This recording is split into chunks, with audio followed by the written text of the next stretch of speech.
अरे सुना हो साजनी, दिलवा बेचैन बा, रोज रोज लोनली फील करेला जानबा। मोबाइल पे रील, दिल में टेंशन बा। अब ता हमार लाइफ में पत्नी के मिशन बा।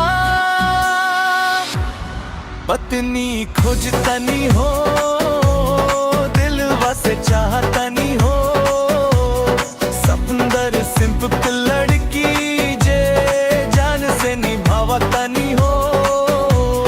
पत्नी खोजतनी हो, सपना सजावतनी हो, साथिया बन के आए त दुनिया भुलावतनी हो।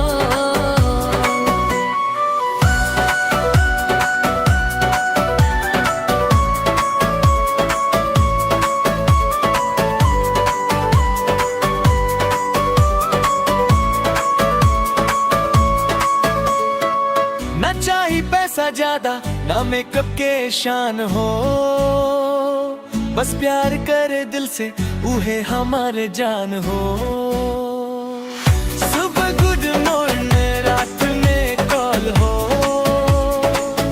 झगड़ा क्यों करी प्यार बेमिसाल हो। इंस्टाग्राम पे सच चलेला रोज हो, सिंगल लाइफ लगेला अब बोझ हो।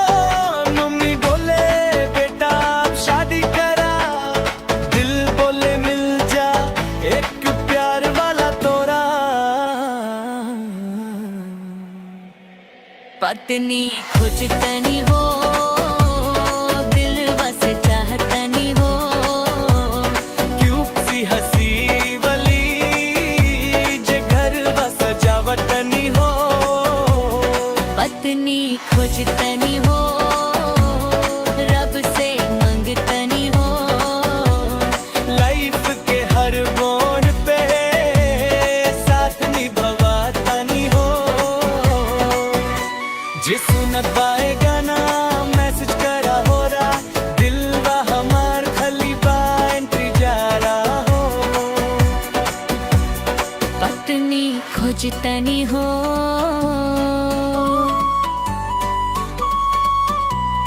प्यार लुटावतनी हो।